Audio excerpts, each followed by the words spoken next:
Estamos de volta com o Gazeta Entrevista, tendo a satisfação, a honra de receber aqui no programa hoje a ex-ministra, ex-senadora Marina Silva, hoje a maior expressão da Rede Sustentabilidade, para fazermos aqui uma avaliação do cenário político, da conjuntura política nacional e local.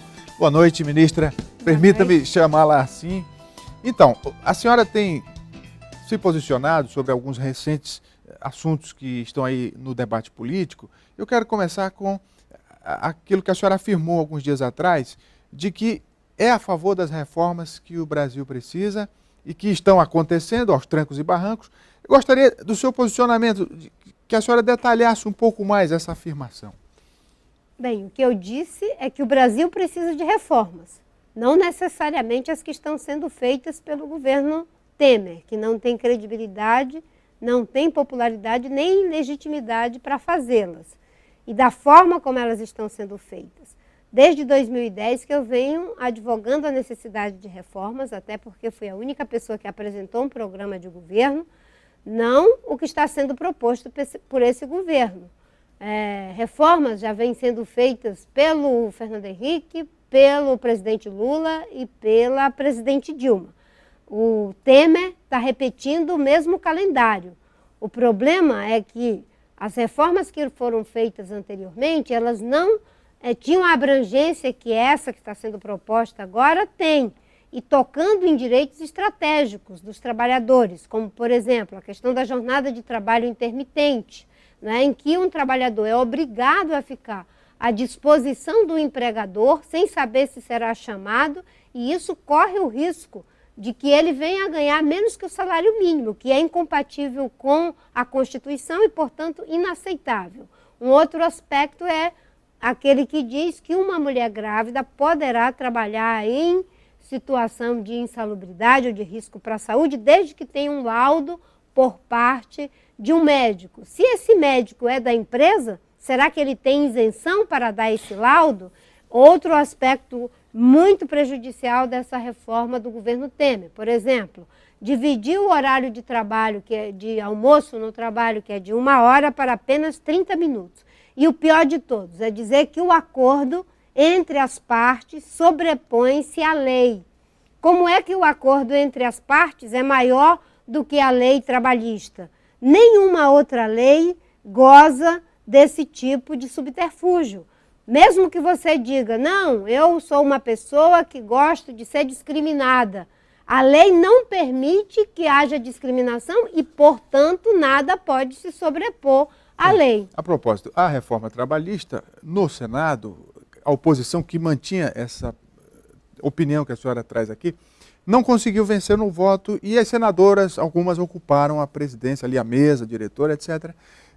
Como é que a senhora viu esse gesto? A senhora já foi senadora, a senhora se sentiu representada naquilo?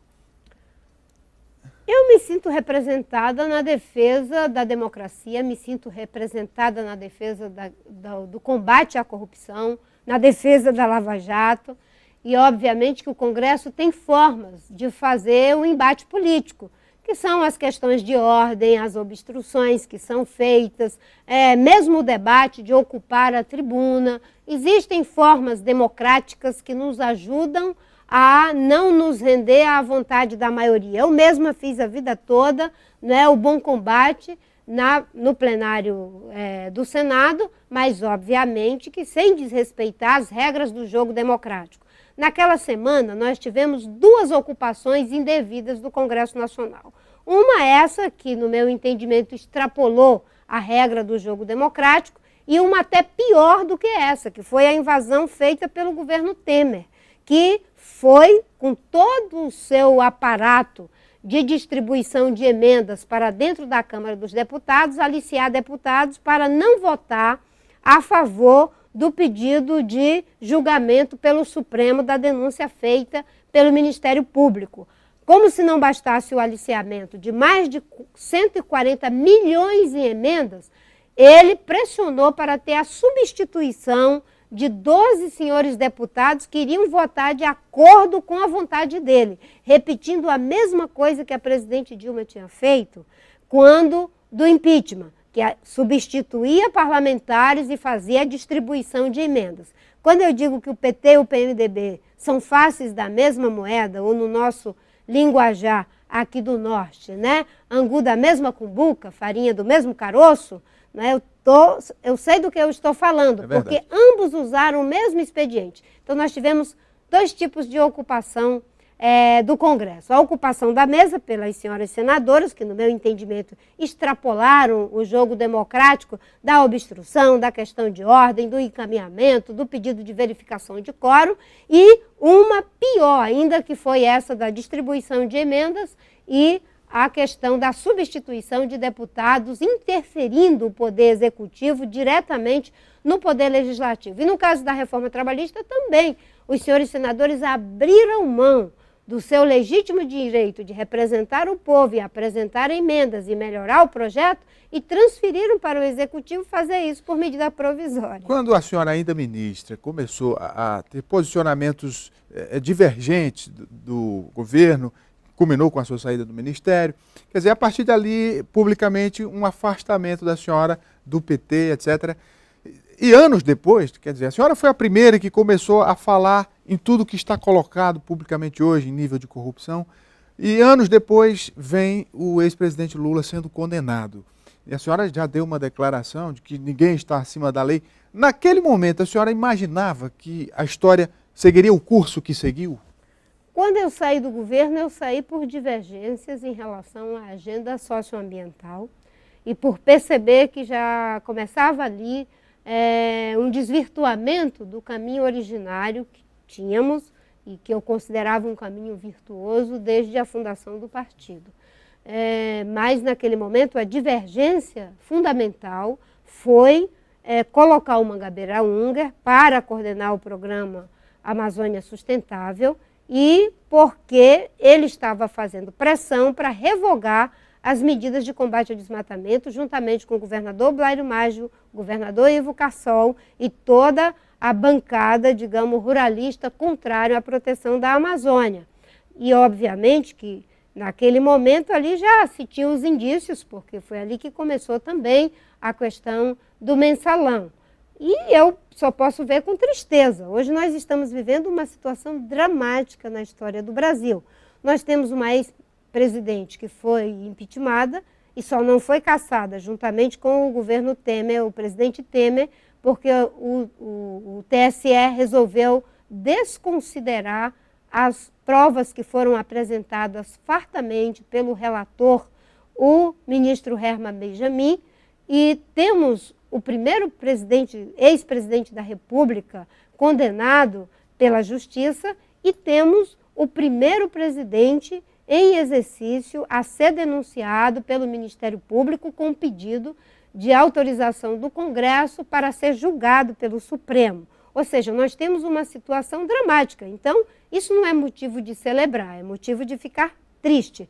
Agora, quando eu disse que ninguém está acima da lei, é porque a Lava Jato ela está trazendo algo muito importante para o Brasil. Acho que a coisa mais importante, a contribuição mais importante depois da conquista da democracia, da reconquista da democracia, é o trabalho que a Lava Jato está fazendo, punindo partidos poderosos, lideranças políticas poderosas, tanto é que de Lula a Temer, de Dilma a Aécio Neves, todos estão sendo investigados pela Operação Lava Jato. E, ao mesmo tempo, isso ocorre com grandes empresas e grandes empresários, numa demonstração de que ninguém está acima da lei. Se antes apenas o cidadão comum, não é, tinha ele os rigores da lei e os demais ficavam com a quase certeza da impunidade, isso agora está, digamos, sendo quebrado.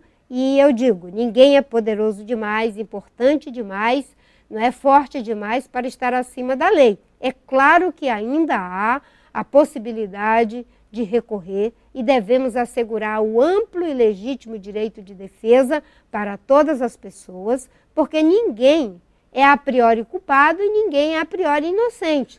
Não é? Nós devemos esperar o trabalho da polícia, o trabalho da justiça e do Ministério Público para poder passar o Brasil a limpo, e quem é inocente será inocentado e quem é culpado deve ser condenado e pagar pelos erros que praticou. A senhora é apontada como possível candidata a presidente pela rede.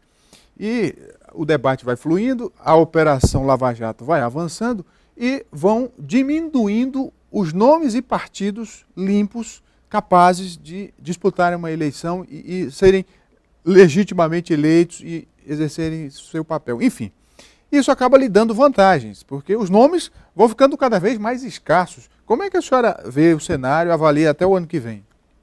Eu acho que esse é um momento em que a gente deve não ficar na lógica da eleição pela eleição, do nome pelo nome. Aliás, o que levou o Brasil para o buraco foi isso, né?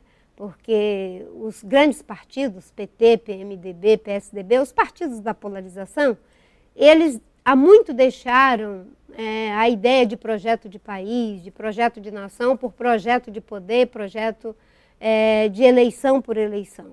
E eu acho que o que pode fazer a diferença é a gente discutir o Brasil. Eu sempre digo que essas eleições de 2018, elas não podem repetir o que aconteceu em 2014, onde o que prevaleceu foi o ódio, a mentira, a calúnia e a difamação, e, pior do que isso, o abuso do poder econômico e a corrupção. Não é?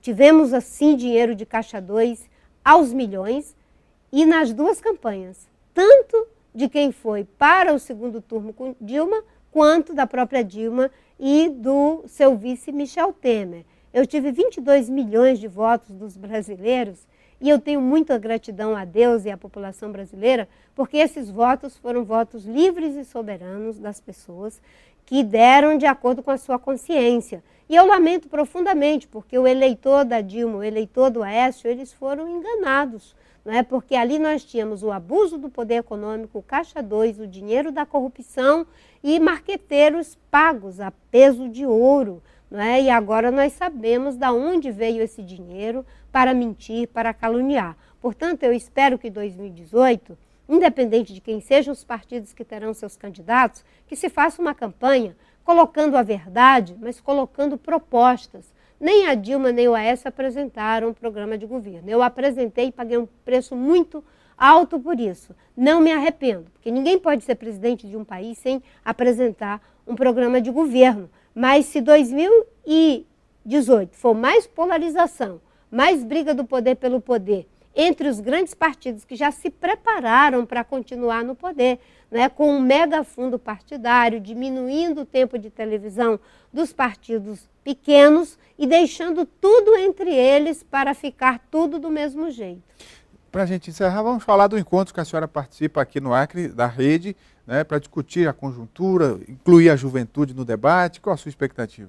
Eu estou muito feliz porque eu vou ter aqui o presidente da Rede Sustentabilidade, que é um jovem de 27 anos, é Gustavo. Vou ter aqui minha amiga querida Heloísa Helena, que é coordenadora enfim, a nossa coordenadora da parte de organização da rede, também o Tassos, que é um outro jovem do estado do Amazonas, comprometido, e os nossos jovens batalhadores aqui da Rede Sustentabilidade, o Carlos, o Gabriel, não é? E tantos outros que fazem a Rede Sustentabilidade. Vamos fazer uma plenária de juventude, vamos discutir qual é a melhor forma de contribuir para melhorar a qualidade da política, para fazer com que a política possa também beber as águas da inovação, né? Tanto na visão de política, quanto no processo político, e quanto principalmente nas estruturas. A rede se propõe a ser uma espécie de cavalo de Troia da política brasileira, né? Hackear a política, como os jovens costumam dizer. O encontro é amanhã? Amanhã, né? Sábado, amanhã. Qual local, Carlos?